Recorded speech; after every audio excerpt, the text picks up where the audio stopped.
Welcome to top headlines. 71వ జాతీయ చలనచిత్ర అవార్డులో విజయం సాధించిన చిత్ర బృందాలను తెలంగాణ ముఖ్యమంత్రి రేవంత్ రెడ్డి మర్యాదపూర్వకంగా కలిశారు. భగవంత్ కేసరి దర్శకుడు అనిల్ రావుపుడి, హనుమాన్ దర్శకుడు ప్రశాంత్ వర్మ, బేబీ చిత్ర దర్శకుడు సాయి రాజేష్ సహా పలువురిని సీఎం సత్కరించారు. వారికి శాలువాలు కప్పి అభినందనలు తెలిపారు. తెలుగు సినిమా ప్రతిభ జాతీయ స్థాయిలో గుర్తింపు పొందడం గర్వకారణమని రేవంత్ రెడ్డి పేర్కొన్నారు. భవిష్యత్తులో మరిన్ని అంతర్జాతీయ స్థాయి విజయాలు సాధించాలని ఆకాంక్షించారు. తెలుగు సినీ పరిశ్రమకు ప్రభుత్వంగా పూర్తి మద్దతు ఇస్తామని హామీ ఇచ్చారు.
కాళేశ్వరం ప్రాజెక్టు కారణంగా 1,00,000 కోట్ల ప్రజాధనం వృధా అయినట్లుగా హరీష్ రావు ఒప్పుకోవడం సంతోషకరమని మేడిపల్లి సత్యం వ్యాఖ్యానించారు. ఈ ప్రాజెక్టు నిర్మాణంలో అవినీతి, లోపభూయిష్ట నిర్ణయాల వల్ల రాష్ట్ర ఖజానాకు భారం పడిందని విమర్శించారు. ప్రజల కష్టార్జిత ధనాన్ని వృధా చేసిన ఈ ప్రాజెక్టు నిజాలు బయటపడుతున్నాయని అన్నారు. హరీష్ రావు స్వయంగా అంగీకరించడం కాళేశ్వరం లోపాలపై పటిష్టమైన ఆధారమని బాధ్యులపై చర్యలు తీసుకోవాలని డిమాండ్ చేశారు.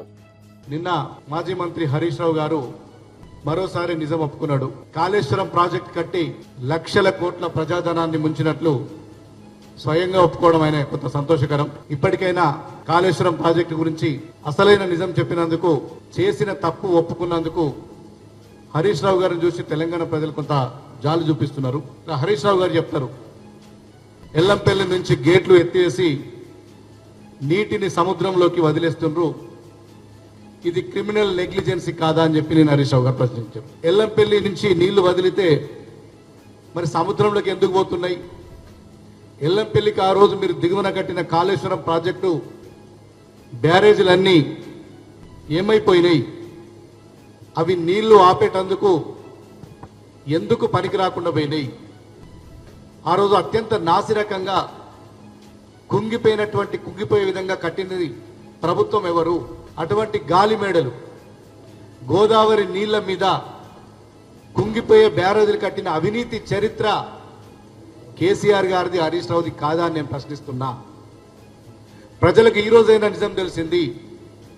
ఎల్లంపల్లి గేట్లు ఎత్తి నీళ్లు వదిలితే సుందిల్లా, అన్నారం, అక్కడి నుంచి నీళ్లు వదిలితే మేడిగడ్డ బ్యారేజీ, ఇవన్నీ పనికి రాకుండా కట్టింది మేమే అని చెప్పి స్వయంగా హరీష్ రావు గారు ఒప్పుకున్నారు. ఎల్లంపల్లిలో వదిలేసిన నీళ్ళన్నీ కూడా సముద్రం పాలవుతున్నాయి అన్న నిజాన్ని హరీష్ రావు గారు ఒప్పుకున్నారు ఆయన మాటల్లోనే. కాళేశ్వరం ప్రాజెక్టు కట్టిన తొలి 2 ఏళ్లలో భారీ లిఫ్టులు కట్టించిన మరి గొప్పలు చెప్పుకున్నటువంటి ఆనాడు కేసీఆర్ గారు, హరీష్ రావు గారు అప్పుడు ఎన్ని దారుణాలు చేసిండ్రు. పంపుల పేరు మీద, లిఫ్టింగ్ల పేరు మీద మీరు ఎంత దుర్మార్గానికి పాల్పడ్డారు, ఎంత దారుణాలకు పాల్పడ్డారు, యావత్ తెలంగాణ ప్రజలు ఇప్పటికి కూడా మర్చిపోలేరు. కృష్ణా జిల్లా గన్నవరం మండలం మర్లపాలెం గ్రామానికి చెందిన జాస్తి యశ్వంత్ మెక్సికోలో సాఫ్ట్వేర్ ఇంజనీర్ గా పనిచేస్తూ ఓ వైద్యురాలిని పరిచయం చేసుకున్నారు. మొదట చికిత్స కోసం ప్రారంభమైన ఆ పరిచయం క్రమంగా ప్రేమగా మారింది. ఇరు కుటుంబాల పెద్దల అనుమతితో భారతీయ సాంప్రదాయబద్ధంగా వివాహం జరిపించారు. ఈ పెళ్లి స్థానికంగా చర్చనీయాంశంగా మారింది. యశ్వంత్ వివాహం ద్వారా 2 దేశాల సంస్కృతులు కలిసినట్లుగా భావిస్తున్నారు. ఈ వివాహం గ్రామంలో సంతోష వాతావరణం నెలకొంది. తెలంగాణ రాష్ట్ర కాంగ్రెస్ మంత్రి కొండా సురేఖ తిరుమల శ్రీవారిని దర్శించుకున్నారు. ఆమె కుటుంబ సభ్యులతో కలిసి స్వామివారి ఆలయానికి చేరుకుని ప్రత్యేక పూజలు నిర్వహించారు. దర్శనం అనంతరం ఆలయ వేద పండితులు తీర్థ ప్రసాదాలు అందజేశారు. కొండా సురేఖ ప్రజల సుభిక్షం, శాంతి కోసం ప్రత్యేకంగా ప్రార్థించినట్లు సమాచారం. తిరుమల దర్శనం సందర్భంగా భక్తులు ఆమెను కలిసి ఆశీర్వాదాలు తీసుకున్నారు.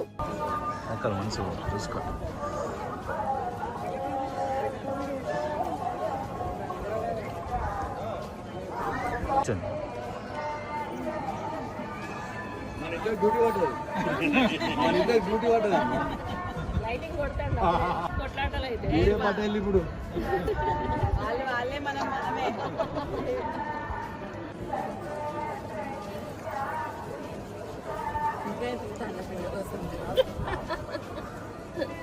పాప కాకుండా ఎట్లుంది పాప సూపర్ ఉందంట పాప పాప ఎట్లుందంటే సూపర్ ఉందంట.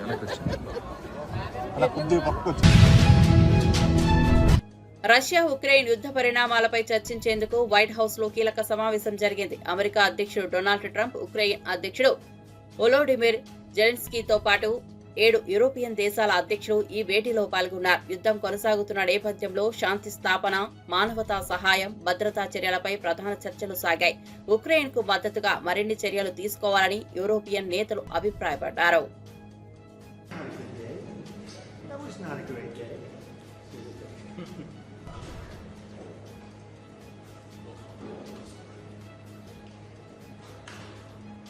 Is everything okay? You all set? Thank you very much. Thank you very much. Appreciate it.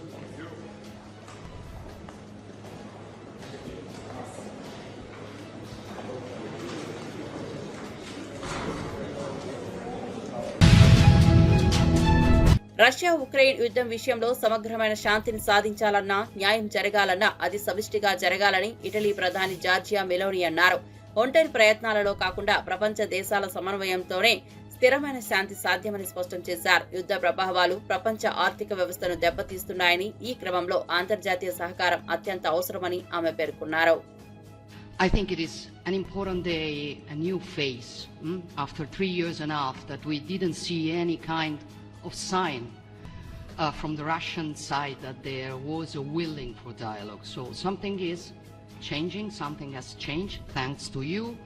Thanks also to the stalling in the battlefield, which was achieved with the bravery of Ukrainians and with the unity that we all provided to Ukraine.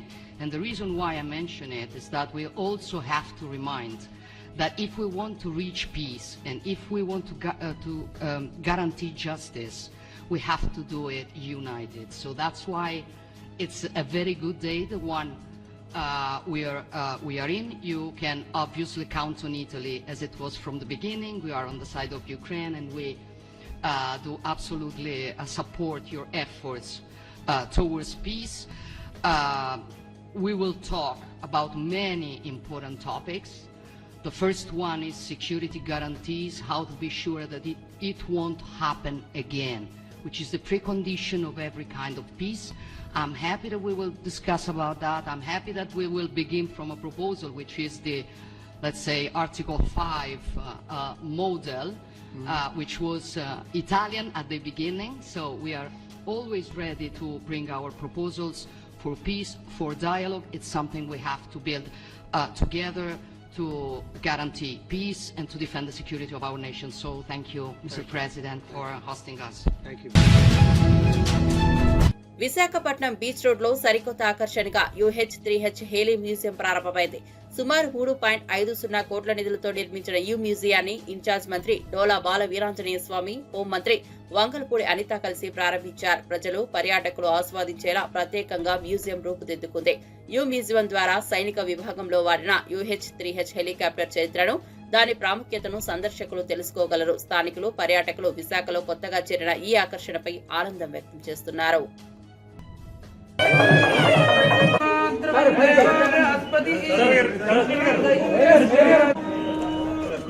పండు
श्रवणाय गुर्महे समे कामान् कामकामाय मह्यम् कामेश्वरो वै श्रवणो यदातो कुबेराय वै श्रवणाय भवति तमन्तं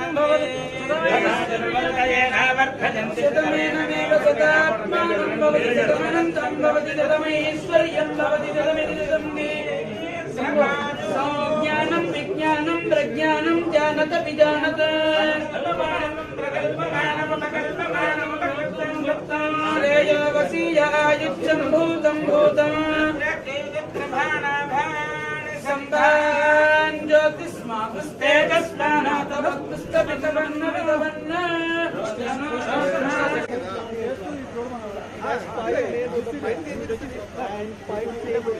తెలియాలి కదా. So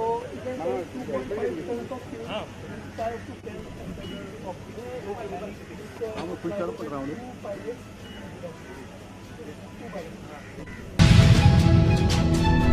Amadalavalasa నియోజకవర్గ KGBV principal సౌమ్యపై జరిగిన లైంగిక వేధింపుల ఆరోపణలు తీవ్ర చర్చనీయాంశమయ్యాయి. ప్రస్తుత ఎమ్మెల్యే కూన రవికుమార్ తనను పదే పదే రాత్రివేళ ఇంటికి పిలిపించుకుని వేధించేవారని, వీడియో కాల్స్ తో మానసిక, శారీరకంగా ఇబ్బందులకు గురి చేశారని ఆమె వాపోయారు. తన మాట వినకపోతే అనుచరుల ద్వారా బెదిరింపులు వచ్చాయని, చివరకు తనను 150 కిలోమీటర్ల దూరంలోని కంచిలి కేజీబీవీకి బదిలీ చేయించినట్లు తెలిపారు. ఈ ఘటనపై వైఎస్ఆర్సీపీ నేత చింతాడ రవికుమార్ తీవ్రంగా స్పందిస్తూ ఒంటరి మహిళా ఉపాధ్యాయురాలుగా వేధించడం దారుణమన్నారు. పార్టీ దళిత విభాగం పూర్తిగా బాధితురాలికి అండగా ఉంటుందని స్పష్టం చేశారు. రాత్రి 10-10:30 వరకు నుంచి రివ్యూలా, రాత్రి మీద కాల్ చేసి వీడియో కాల్ చేస్తే రివ్యూనా? వీడియో కాల్ చేయాలా? రివ్యూ చేయాలంటే మామూలు కాల్ చేయొచ్చు కదా, గ్రూప్ కాల్ చేయొచ్చు కదా, వాయిస్ కాల్ చేయొచ్చు కదా. వీడియో కాల్ చేయడం ఏంటి? మీకు ఏం అవసరం వచ్చింది రాత్రి మీద వీడియో కాల్ చేసి? ఆ ఫోటోలు చూడండి.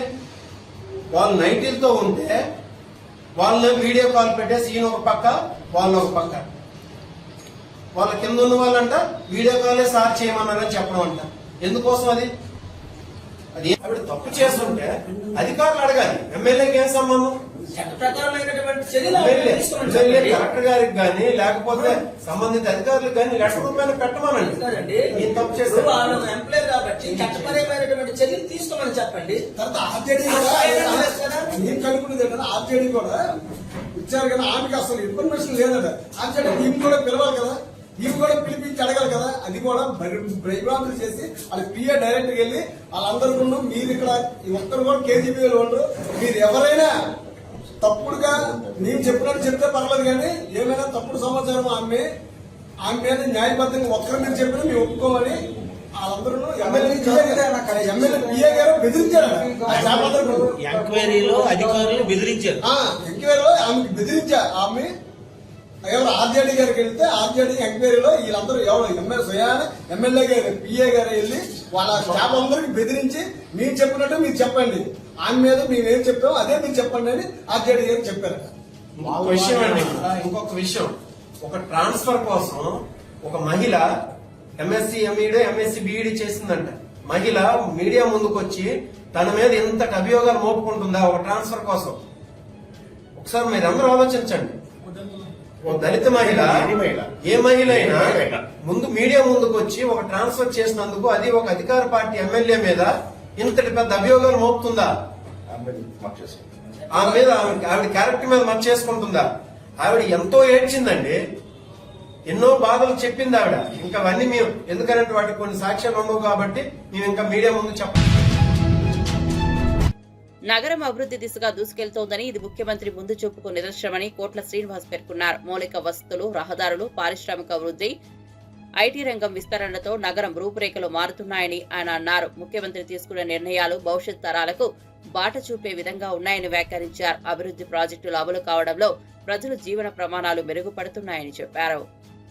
సమీక్షా సమావేశాలు జరిపి ఈ రోజు హైదరాబాద్ నగరాన్ని ఏ విధంగా తీర్చిదిద్దాలని ఆలోచనతోని దూరదృష్టితో ముందుకోతున్న గౌరవ ముఖ్యమంత్రి గారిని ఒక పనికిమాలిన ఎమ్మెల్సీ ఈ రోజు ఆయనను విమర్శించడము సిగ్గుచేటని సందర్భంగా మనం చేస్తా ఉన్నాం. గతంలో టిఆర్ఎస్ ప్రభుత్వం ఉన్నప్పుడు, కేంద్రంలో భారతీయ జనతా పార్టీ ప్రభుత్వం ఉన్నప్పుడు, హైదరాబాద్ నగరానికి వరదలు వచ్చినప్పుడు బండికి బండి, అదే విధంగా ప్రతి కుటుంబానికి 10,000 రూపాయలు ఇస్తాని మోసం చేసిన గత ప్రభుత్వం ఎందుకు ఈరోజు విమర్శలు చేస్తా ఉన్నారని నేను అడగదలుచుకున్నా. గతంలో కేంద్రంలోని నాయకులు గాని, రాష్ట్రంలో నాయకులు గాని బండి పోతే బండి, మనిషి పోతే మనిషి పోతే మనిషి, అదే విధంగా ప్రతి కుటుంబానికి 10,000 రూపాయలు ఇస్తానని చెప్పి మోసం చేసిన సంగతి మీకు తెలియదని సందర్భంగా మనం చేస్తాం. ఇలా గౌరవ ముఖ్యమంత్రి గారి మేధోమయంలో పుట్టిన ఒక మానస పుత్రిక ఒక ఫ్యూచర్ సిటీ నిర్మించాలని, ఆ ఫ్యూచర్ సిటీ ద్వారా ఈ నిరుద్యోగ సమస్య తీరిపోతుందని లక్షలాది మంది, వేల మంది కూడా ఈ రోజు నిరుద్యోగులందరూ కూడా ఇలా ఎదురు చూస్తారు. ఫ్యూచర్ సిటీ నిర్మాణం ఎప్పుడు జరుగుతుంది, గౌరవ ముఖ్యమంత్రి గారి చేతుల మీద ఉద్యోగ పత్రాలు అందుకోవాలని ఎదురు చూస్తా ఉంటే, ఇవాళ దాసోహ్ శ్రవణ్ అనే ఒక పలికిమాలిన ఎమ్మెల్సీ, ఇవాళ ముఖ్యమంత్రి స్థాయి కాని వ్యక్తి దాసోహ్ శ్రవణ్, నువ్వు మా ముఖ్యమంత్రిని విమర్శించే స్థాయి నీకు ఎక్కడి నుంచి వచ్చిందని సందర్భంగా అడుగుతారు. రాజకీయము నీకు భిక్ష పెట్టింది కాంగ్రెస్ పార్టీ కాదా? మొక్క నుంచి నువ్వు ఓనమాలు నేర్చుకొని ఈ రోజు టిఆర్ఎస్ లో పోయి ఇలా ముఖ్యమంత్రిని విమర్శించే స్థాయి అది దాని సందర్భంగా అడగదలుచుకున్నా. ఏనాడైనా నువ్వు హైదరాబాద్ నగరంలో తిరిగినవా? ప్రజా సమస్యల మీద నీకు ఏమైనా అవగాహన ఉందా? ప్రజా సమస్యల గురించి ఏదైనా ఆలోచించినవా? నువ్వు లేక ఏదో ముఖ్యమంత్రిని విమర్శిస్తే నేను పెద్ద నాయకుడిని అయిపోతా అని అనుకోవడం. హైదరాబాద్ నగరంలో శాంతి భద్రతలు లేవని, రోజు రోజుకు నేరాలు పెరుగుతున్నాయని బీఆర్ఎస్ ఎమ్మెల్యే మాధవరం కృష్ణారావు తీవ్ర ఆందోళన వ్యక్తం చేశారు. కూకట్పల్లిలో హత్యకు గురై చిన్నారి కుటుంబాన్ని పరామర్శించిన ఆయన పోలీసులు తక్షణమే కఠిన చర్యలు తీసుకోవాలని డిమాండ్ చేశారు. నగరం మధ్యలోనే హత్యలు, మియాపూర్లో పట్టపగలు దొంగతనాలు, కేపీహెచ్పీలో కత్తులు పట్టుకుని దాడులు జరుగుతుంటే పోలీసులు ఎక్కడ ఉన్నారని ప్రశ్నించారు. డ్రగ్స్, గంజాయి బతులు దూగుతున్న యువతపై భయం కలిగించే చర్యలు తీసుకోవాలని సూచించారు. గత 10 సంవత్సరాల క్రైమ్ రేట్, ప్రస్తుత కాంగ్రెస్ పాలనలో క్రైమ్ రేట్స్ పోల్చి ప్రజలకు నిజాలు తెలియజేయాలన్నారు. మొన్న హౌసింగ్ బోర్డులో తల్వార్లు పట్టుకొని, కత్తులు పట్టుకొని ఇంటి మీద దాడి చేస్తే కూడా పట్టించుకునే పాపాన లేదు. నేను మార్నింగ్ హౌసింగ్ బోర్డు ఇన్స్పెక్టర్ చెప్పాను, తల్వార్లు పట్టుకొని తిరుగుతూ ఉన్నారు, 5 మంది వచ్చి దాడి చేసి వాళ్ళ ఇంటికి వచ్చారని చెప్పి మార్నింగ్ ఇలా ఫోన్ చేశాను. ఇవాళ చూసి ఒక తల్లి ఆవేదన చూస్తూ ఉంటుంటే నిజంగా మా అందరు కూడా బిడ్డలు ఉన్నారు, మనమరాలు ఉన్నారు, మనమలు ఉన్నారు. ఎవరు వాళ్ళకు శత్రుత్వం లేదన్నప్పుడు కూడా అంతా ఘోరాది ఘోరంగా చంపడం అనేది, అది కూడా 4 మంది మెట్లెక్కి ఆడపిల్లలను చంపడం అనేది దురదృష్టకర విషయం, బాధాకర విషయం. పోలీస్ అధికారులు దీని మీద సీరియస్ తీసుకోవాలి. ఇప్పటికే హైదరాబాద్ నగరంలో జరుగుతున్నటువంటి దొంగతనాలు కానీ, దోపిడీలు కానీ, మటర్లు కానీ విపరీతంగా పెరిగిపోతూ ఉన్నాయి. దీన్ని తగ్గించమని కోరుతా ఉన్నాం. ఆ పిల్ల పానం తెచ్చేయగలలేం కానీ ఇంకొక పిల్లకు కూడా జరగొద్దని చెప్పి తల్లి ఆవేదన చెప్తా ఉంటుంటే బాధ కలుగుతూ ఉంది. పోలీస్ అధికారులు ఆలోచన చేసుకోవాలి. ఇప్పటికైనా law and order, Hyderabad law and ఆర్డర్ని సక్రమంగా పరిస్థితి చేసుకోండి. డీసీపీ గారు, మీరు రోజు టెలికాన్ఫరెన్స్ కాదు, పట్ట పగల ఈరోజు గంజాయి తాగుకుంటా, గుట్కా తాగుకుంటా డ్రగ్స్ ఎరుగుతూ ఉంది. పిల్లలలో చాలా ఇబ్బంది పడుతున్నారు. పిల్లలు ఏం చేస్తారో అర్థమవుతలేదు. దీని మీద సీరియస్ యాక్షన్ తీసుకోవాలి ప్రభుత్వం. ఈ ప్రభుత్వం వచ్చిన తర్వాత ఎన్ని మర్డర్లు అవుతా ఉన్నాయో, ఎన్ని మానభంగాలు అవుతా ఉన్నాయో, ఎన్ని దొంగతనాలు అవుతా ఉన్నాయో, ఏ రకంగా జరుగుతూ ఉన్నది ఇలా ప్రజలు గమనిస్తూ ఉన్నారు. గతంలో కేసీఆర్ ప్రభుత్వం ఉన్నప్పుడు ఒక్క ఘటన కనీసం హైదరాబాద్లో లా అండ్ ఆర్డర్ ఏ రకంగా కాపాడాం. మరి ఇప్పుడు ఎందుకు జరుగుతూ ఉంది? అదే పోలీసు వాళ్ళు ఉన్నారు, అదే అందరు ఉన్నారు, మరి ఎందుకు జరుగుతూ ఉంది ఒకసారి ఆలోచన చేసుకోవాలి పోలీసు అధికారులు. నిండు పిల్ల, ఆడపిల్ల చంపేయడం, గొంతు కోసేసి 6వ క్లాసు చదువుతున్న పిల్లని ఈ రోజున చంపడం అనేది బాధాకర విషయం. ఎట్టి పరిస్థితుల్లో మీరు వాళ్ళని పట్టాలి, ఎక్కడున్నా శిక్షించాలి, కఠినమైన శిక్ష, మామూలు శిక్ష ఉండదు వాళ్ళ మీద. మీరు ఏదో సెక్షన్లు పెట్టి 2 నెలలు వాళ్ళ మంచిగా జైల్లో పెట్టి అన్నం పెట్టి మళ్ళీ వదిలితే ఏ రకంగా ఉంటాయి?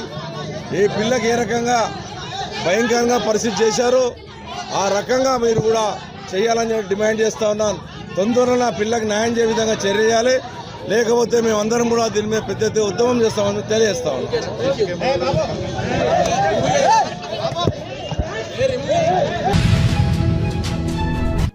తెలుగు సినీ పరిశ్రమలో కార్మికుల వేతనాల పెంపు డిమాండ్స్ తో షూటింగ్స్ నిలిచిపోయాయి. 2000 లోపు జీతాలు ఉన్న వారికి శాతం ప్రకారం పెంచుతామని నిర్మాతలు ప్రకటించిన కొన్ని షరతులు అంగీకరించాలని స్పష్టం చేశారు. దీనిపై కార్మికులు అసమ్మతి వ్యక్తం చేయడంతో సమస్య క్లిష్టమైంది. ఈ పరిస్థితిలో అగ్రనేత చిరంజీవి రంగంలోకి దిగి ఫెడరేషన్ సభ్యులతో సమావేశమయ్యారు. ప్రతి యూనియన్ సమస్యలను విన్న ఆయన త్వరిత పరిష్కారం కోసం నిర్మాతలతో చర్చిస్తానని హామీ ఇచ్చారు. పరిశ్రమ ఆగిపోకుండా ఇరు వర్గాలు అంగీకారానికి రావాలని పిలుపునిచ్చారు.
ఎడతెరిపి లేకుండా కురుస్తున్న వర్షాలు, ఎగువ ప్రాంతాల నుంచి వస్తున్న వరద ప్రవాహాలతో భద్రాచలం వద్ద గోదావరి నీటి మట్టం వేగంగా పెరుగుతోంది. ఉదయం 37 అడుగుల వద్ద గోదావరి ప్రవహిస్తోంది. స్నాన ఘట్టాల వద్ద పలు మెట్లు వరద నీటిలో మునిగిపోవడంతో భక్తులు ఇబ్బందులు ఎదుర్కొంటున్నారు. కళ్యాణ కట్ట వరకు నీరు చేరింది. భక్తులు నదిలో లోతుగా ప్రవేశించరాదని అధికారులు హెచ్చరికలు జారీ చేశారు. పర్ణశాల వద్ద నాగచెరల ప్రాంతం సీతమ్మ విగ్రహం వరద నీటిలో మునిగాయి. గోదావరి పెరుగుతున్న నీటి మట్టంతో భద్రాచల ప్రాంతంలో అప్రమత్తత వాతావరణం నెలకొంది. అధికారులు నిరంతరం నీటి స్థాయిని పర్యవేక్షిస్తున్నారు.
ముంబై నగరాన్ని భారీ వర్షాలు అతలాకుతలం చేస్తున్నాయి. 3 రోజులుగా కురుస్తున్న వర్షాలతో రోడ్లు, రైల్వే లైన్లు, లోతట్టు ప్రాంతాలను నీట మునిగిపోయాయి. వాహనాల రాకపోకలకు తీవ్ర అంతరాయం ఏర్పడింది. విమానయాన సంస్థలు ప్రయాణికులకు జాగ్రత్తలు పాటించాలని సూచిస్తూ అడ్వైజరీ జారీ చేశాయి. ఉదయం 6 నుంచి 8 గంటల మధ్యలో 17.7 సెంటీమీటర్ల వర్షపాతం నమోదైనట్లు మహారాష్ట్ర సీఎం దేవేంద్ర ఫడ్నవీస్ వెల్లడించారు. నగరంలో వరద ప్రభావం పెరుగుతున్నందున ప్రజలు అత్యవసర అవసరాలు తప్ప బయటకు రాకూడదని అధికారులు హెచ్చరికలు జారీ చేశారు. రక్షణ బృందాలు లోతట్టు ప్రాంతాల్లో సహాయక చర్యలు చేపడుతున్నాయి.